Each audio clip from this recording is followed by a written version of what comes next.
Hey everyone, welcome to a new More Layers. I'm Seth Mariano. And I'm Jordan Smith. We do apologize for the slight delay. We did say that we were going to come back last week because the last couple of weeks before that I took off for personal reasons. And then we actually did record this episode last week, but there was some issue with the sound that caused it to be fully muted, from what I understand. So we're back again this week. We're going to try it again. I think my voice might be a little bit reverbish or echoey or whatever, but we'll try to fix that in the future. Before now, the episode topic, as we promised before we left, is that we are going to talk about our new show that Artists Unlimited is going to be doing this year, because it has been revealed. Yep. And I've been kind of hinting at this, kind of asking, what you think it is on my Instagram. And I will now tell you that it is Joseph and the Amazing Technicolor Dreamcoat, which has a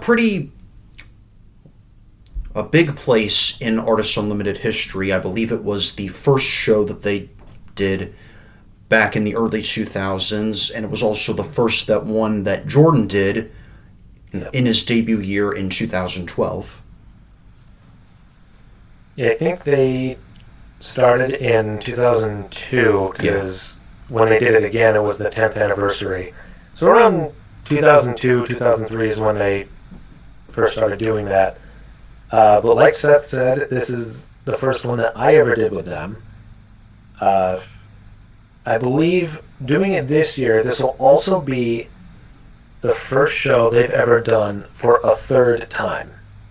There have been a good handful of repeats over the years, but I don't think any show has been done by them more than twice. So this will be another little bit of a milestone, as it were. And of course, there are some familiar faces, there's some new people coming in. So it'll be a nice take on how people that are already there have improved and how new people can put a spin on it. Yeah. And something we kind of like to do is kind of predict how these shows are going to be cast after they're revealed. Like who's going to get what role, that sort of thing. And so we had some personal predictions of our own, and we're kind of going to go over. Now, for those who really aren't familiar with the Joseph musical, it's kind of I would kind of describe it as a sort of Spark Notes Wikipedia summary of the biblical story of Joseph and the coat of many colors and and all that from the book of Genesis. It's not necessarily as much presented as a biblical story as it is like a story of history in kind of encyclopedia form, more or less. So if you're looking for more of a like biblical, moral, allegory, whatever, you're probably not going to get that. You're just going to get like a sort of academic, scholarly thing, rather. Yeah, it's like a fun plot summary of sorts. It's kind of like Prince of Egypt, and by extension, for that matter, Joseph, King of Dreams, which is kind of a follow-up to that, where it's definitely based on the story from the book of Genesis in the Bible, but also like with Prince of Egypt and King of Dreams, it takes some liberties.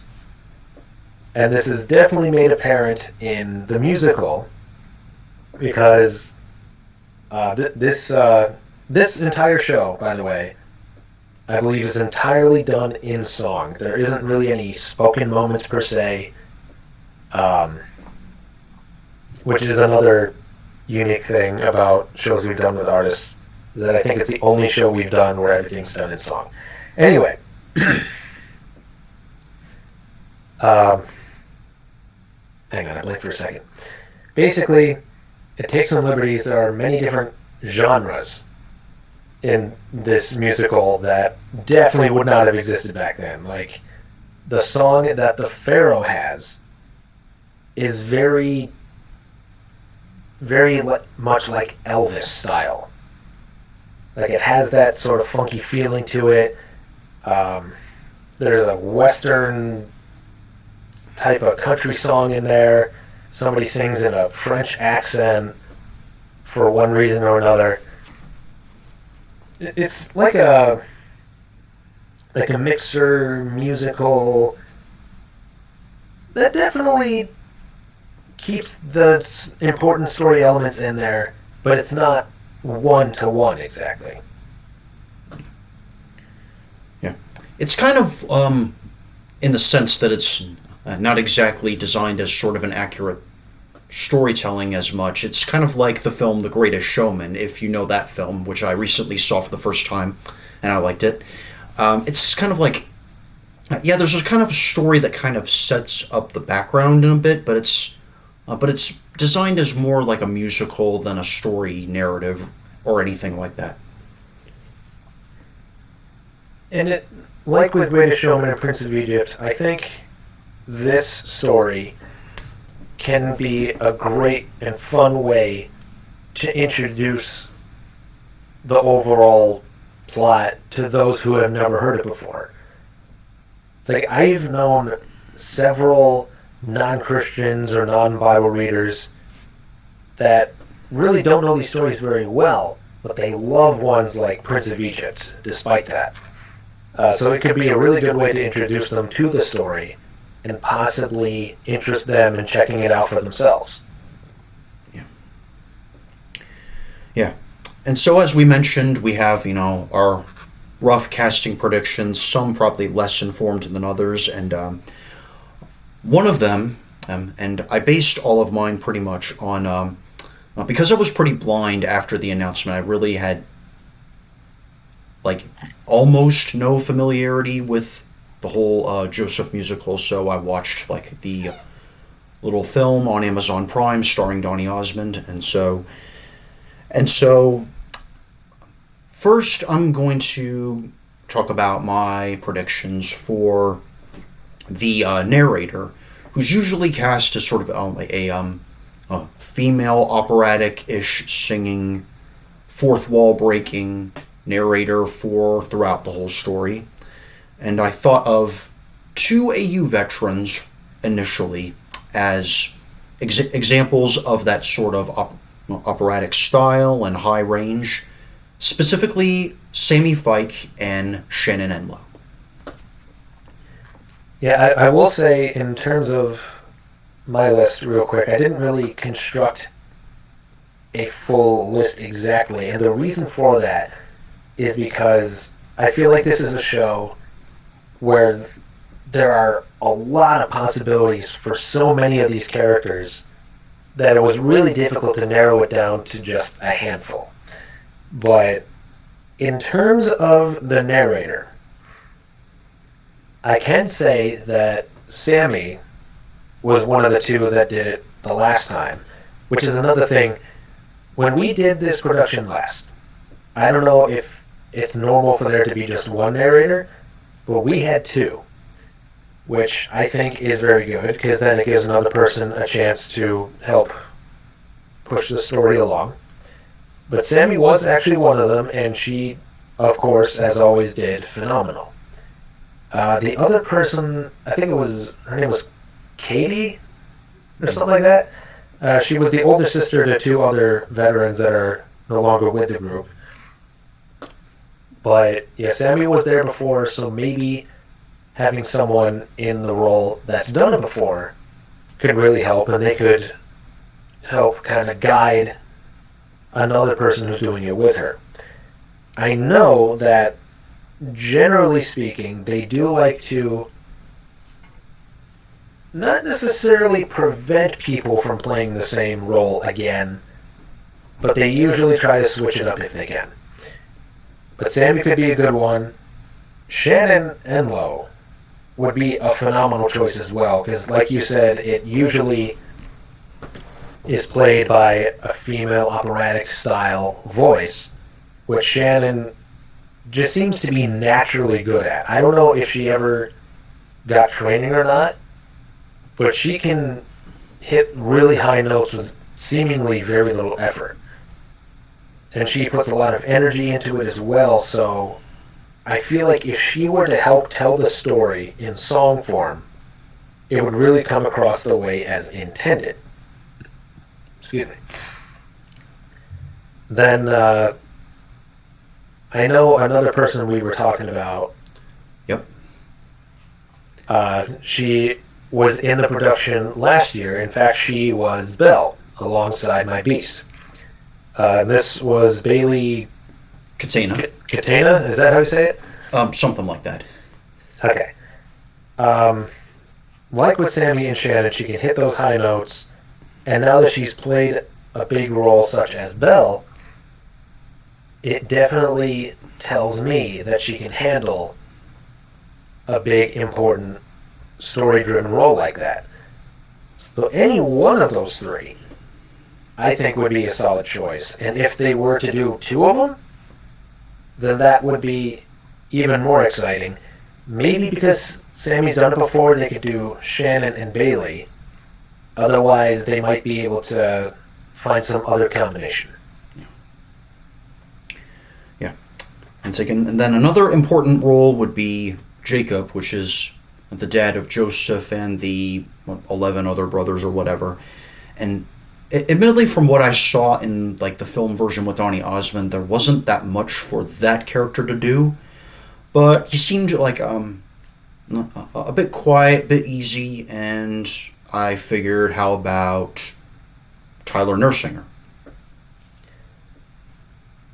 You know, when I was trying to think of somebody for Jacob, I wasn't entirely sure, but when I really thought about it, especially given the extra week that we had, I also felt like Tyler was a good choice for a few reasons. One, Tyler has been going through some medical, physical issues that I won't go into for the sake of his privacy. But if he's still having issues by then, or if he's still recovering by then, he may just need something a little simpler. So Jacob could be a way to keep him involved without pushing him too hard.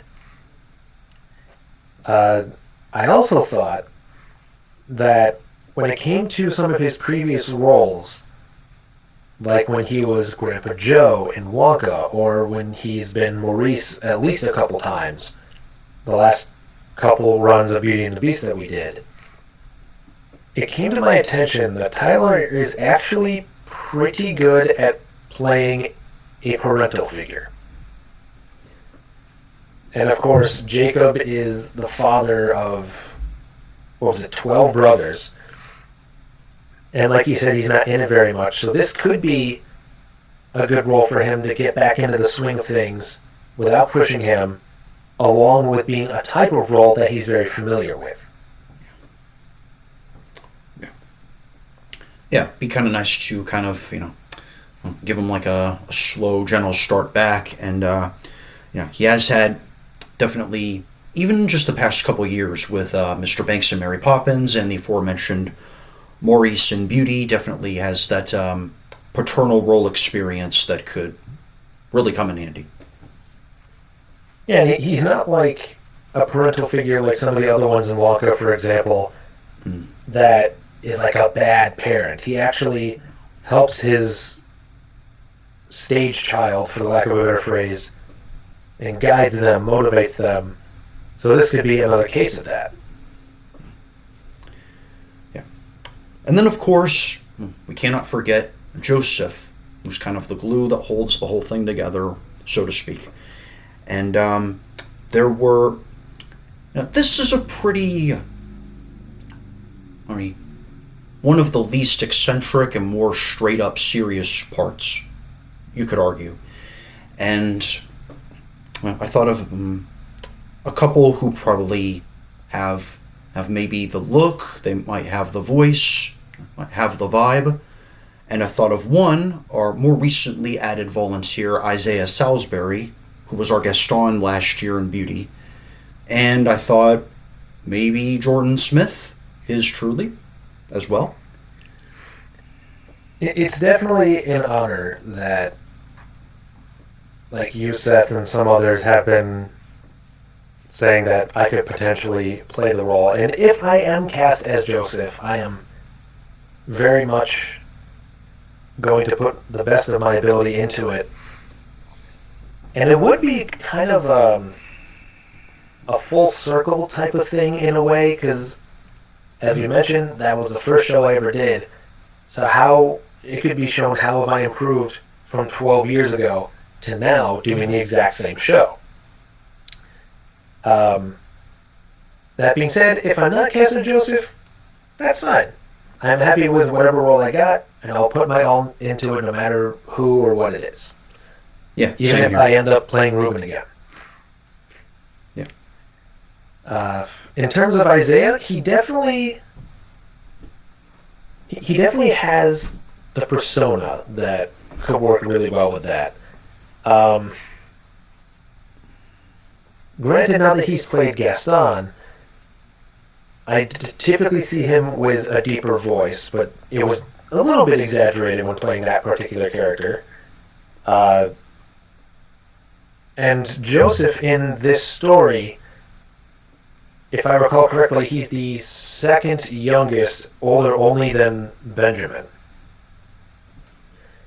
So if Joseph is played by an older person, or if he's taller, then it may not come across as much that he's one of the younger brothers.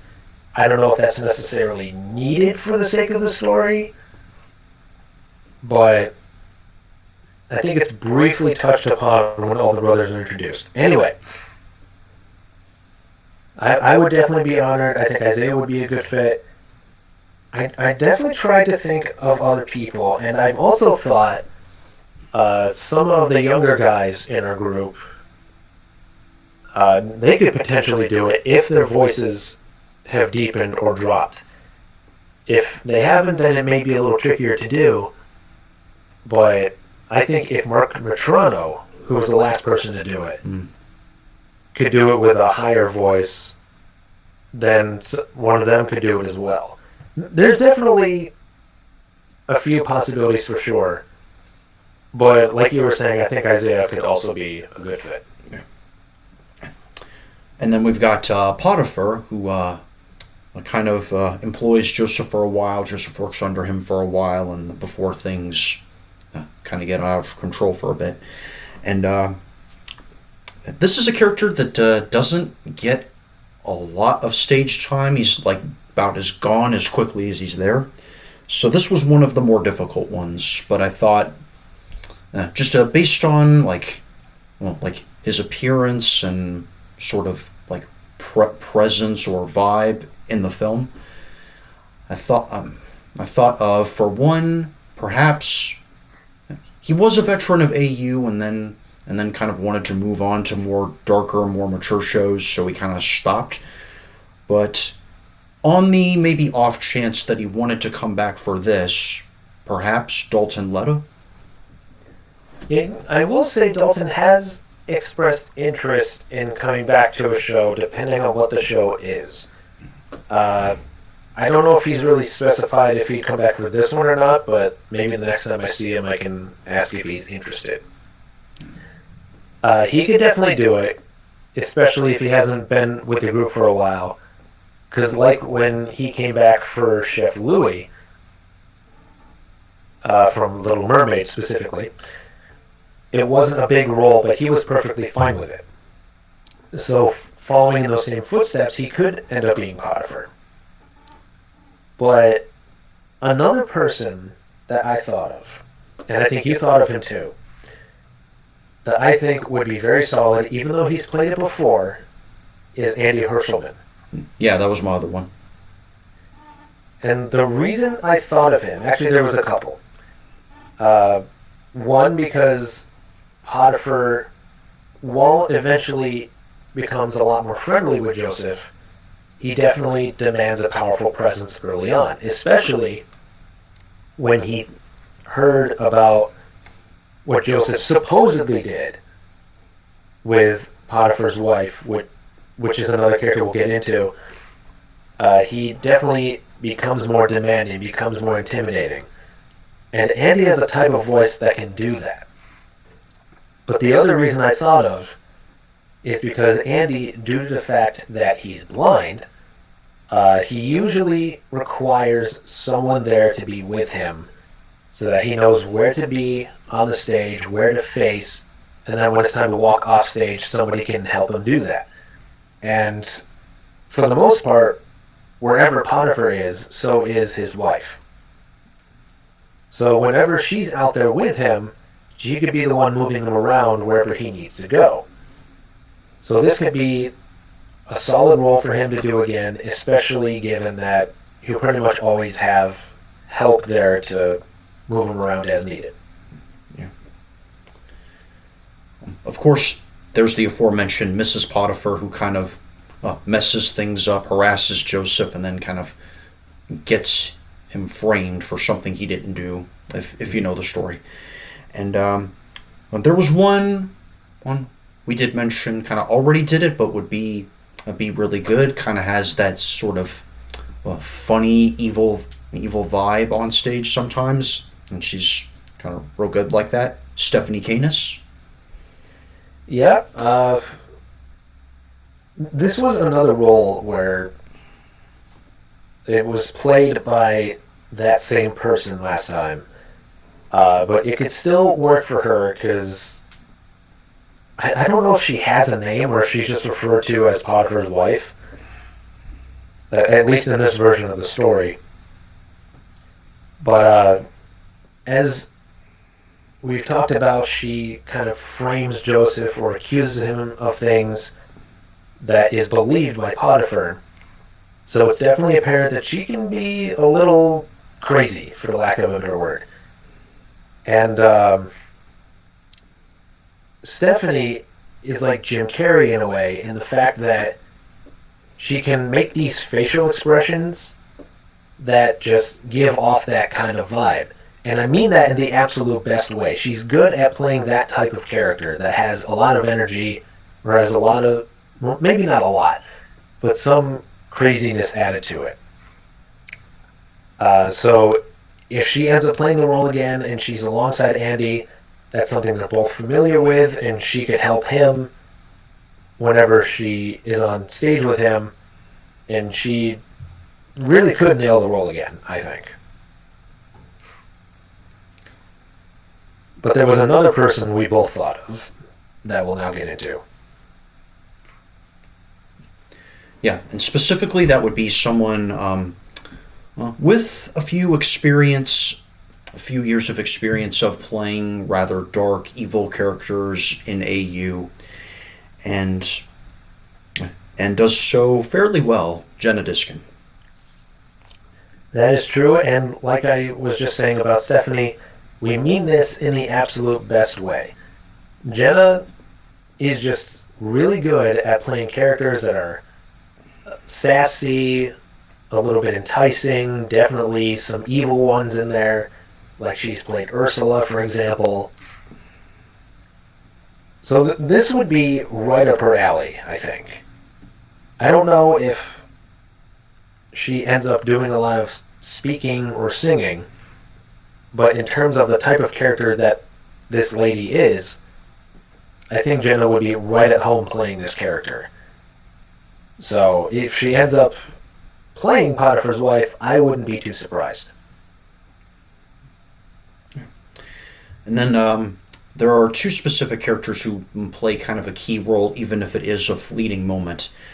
When after Joseph is imprisoned, he has a conversation with two people who have been working under Pharaoh but have been incarcerated for some reason, and they have these dreams that they need Joseph's explanation on.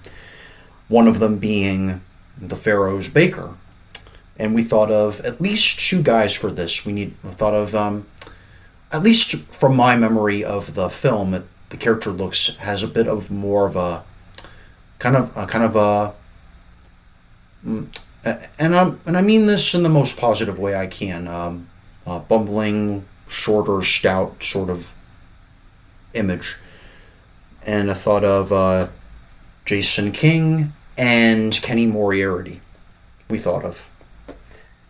Yeah, between the versions like Joseph King of Dreams and even VeggieTales' Western spin on the tale. Ballad of Little Joe. Yep. The Baker was played by someone with those physical characteristics that you mentioned. And again, we mean that as a compliment. I feel like Jason would have that type of build that would work for this character.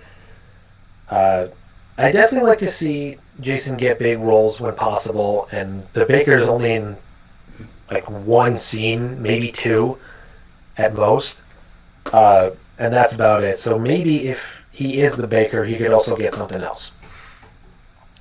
But this is definitely one I could see him having fun with, for sure. And something similar could be said for Kenny Moriarty, but the reason I thought of him, at least, and maybe you did too, is because when we did Beauty and the Beast last year, who was he? He was the Baker. So he definitely is familiar with that type of character now, especially since it's been very recently. So he could step right back into it and just sing a little bit. Granted, I don't know if Kenny has really had a lot of big singing roles before, but I feel like with a little bit of guidance, especially with all the wonderful people that help us with our vocals, Sure. I feel like he could pull it off. Yeah. And then, of course, the other one being the one is referred to as the cupbearer in the biblical text, but in the musical as the butler. The cupbearer basically, only from what I understand, is the kind of guy like responsible for like checking the pharaoh's food and drink for any contamination or poison, and before serving it to him. And thought of we at least myself thought about possibly Andrew Deacon, who has confirmed he's been kind of a biannual, kind of in and out participant, but he has confirmed he will be back this year.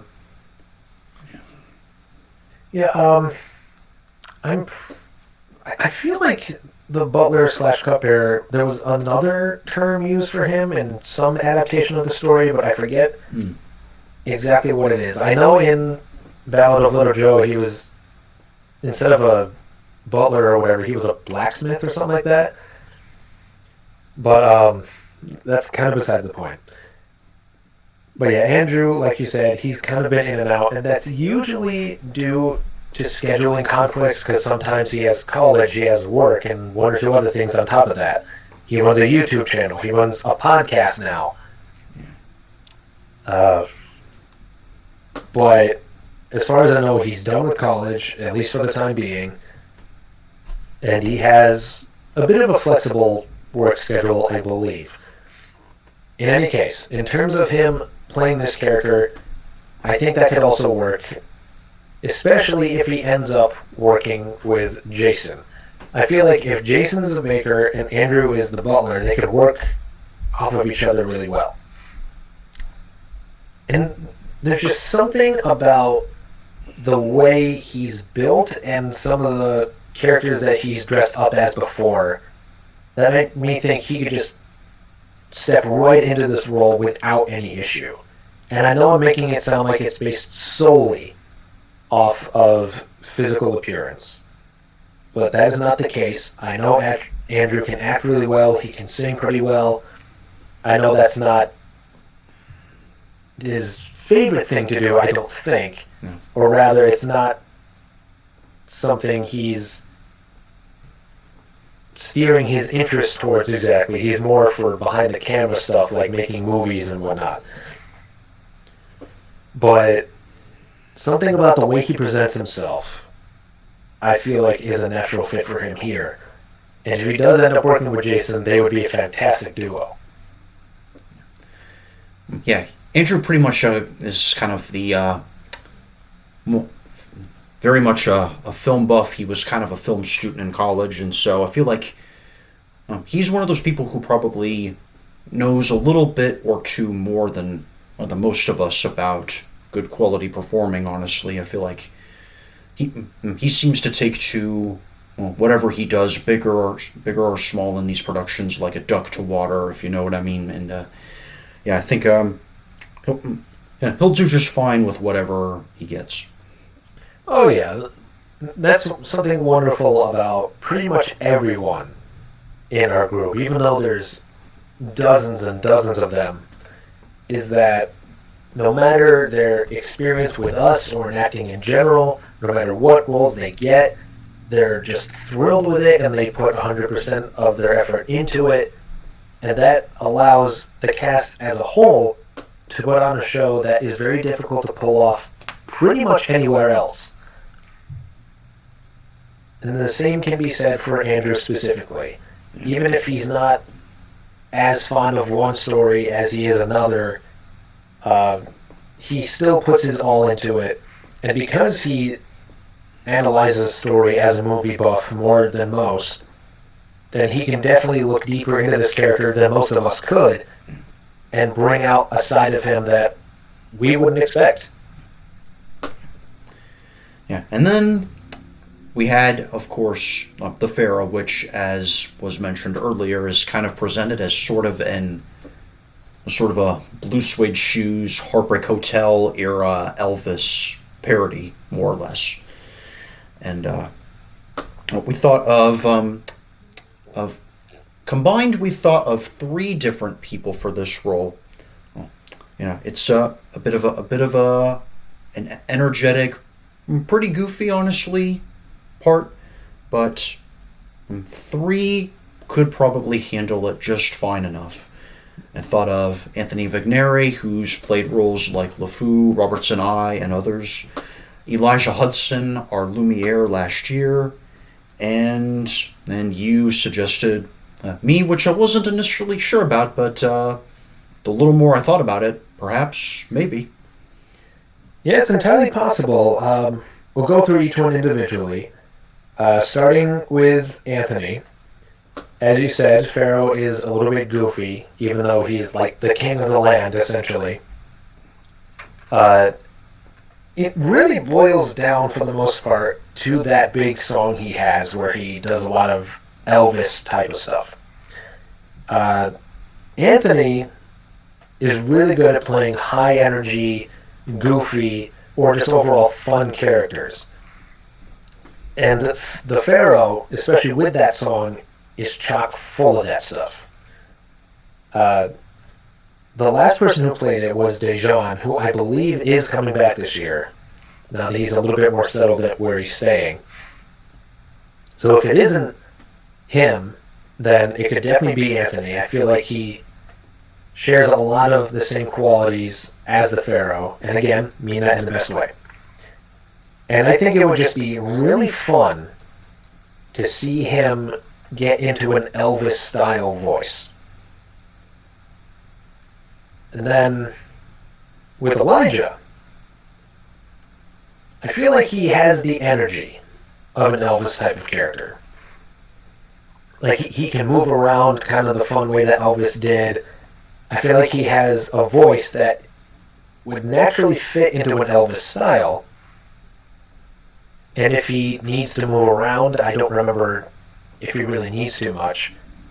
But after playing someone like Lumiere, he could definitely have those funky dance moves as needed. So that could definitely work as well. And then I definitely thought of you, Seth, partly because, as we've mentioned in previous episodes and just talking in person before, I and many people have been rooting for you lately to get a big role or like the showstopper or something. Because anytime we've watched you in a role, it's very, very clear that you put all your effort into it, and we're just so invested in watching you. And I'll give you a prime example.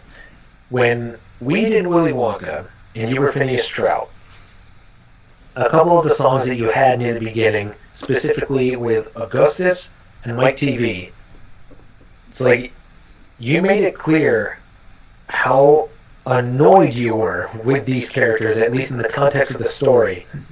And it was really, really funny. It's like, I'm doing my job. I do not want to be here. Yeah, well, I do appreciate the confidence and all, and yeah, I will. I am open to whatever the possibilities, and I'll take what I can get, and I'll do what I have to do to be ready for it, and all. See, in many ways, that's all a director can ask for from their actors. If it's somebody they know will put in the effort, will do the work, and just naturally put all they have into a role, then they're much more likely to be given a role like that. Also, I just think it would be really cool to see you do a song like that and just do an Elvis impression. I feel like you could do it. Yeah. Yeah. I'm open to the possibility, sure. Well, fingers crossed for sure. Yeah. So that was pretty much all, at least, that I had written down. I think that just about covers everything, I think, right? Yeah, just about. I know there's a lot of other roles in there, like all of Joseph's brothers, but because there's so many of them, I feel like it leaves the possibilities wide open for many people to play these characters. I know at least one brother sings with a French accent, one sings in a country style, and maybe there's some specific people that could really nail those styles. But other than that, there's just a wide array of people who could play a lot of these remaining characters that we didn't really go into. Yeah, there's definitely a variety of music. That's probably what has made this musical particularly famous, is because it encompasses so many different styles, from calypso to the French European style that I'm gonna call, for lack of a better term, gondola music, and as well as the sort of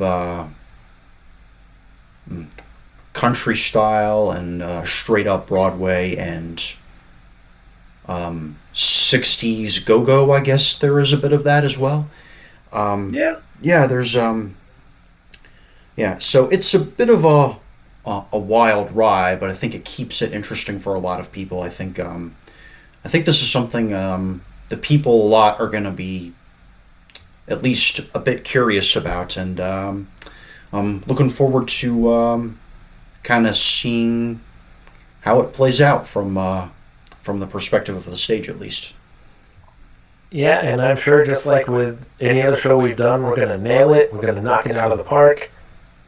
It'll create a lot of fun memories, and in the end, by the time the show's done, we'll be excited to start guessing what the next one is. Yeah.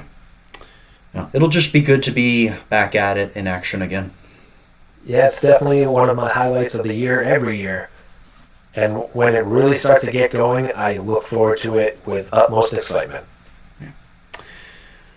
Yeah, well, this is actually going to be the last one for a couple weeks, the last More Layers, because I'm taking a week off because I'm going to be traveling, so people know that. And in the meantime, just keep up with Seth_Mariano_AU on Instagram, and with our Spotify and YouTube posts. Comment, DM, and talk to us. Feel free to. Yeah, and if you know the show very well and you know a lot of the people from the cast already, let us know what your predictions are. Or if you don't really know the cast, at least maybe try to guess who the two of us will play. If you have suggestions for the next handful of episodes, or any episodes in the future, or if you even have questions about things we've already talked about, feel free to reach out to us and let us know your thoughts. Yeah.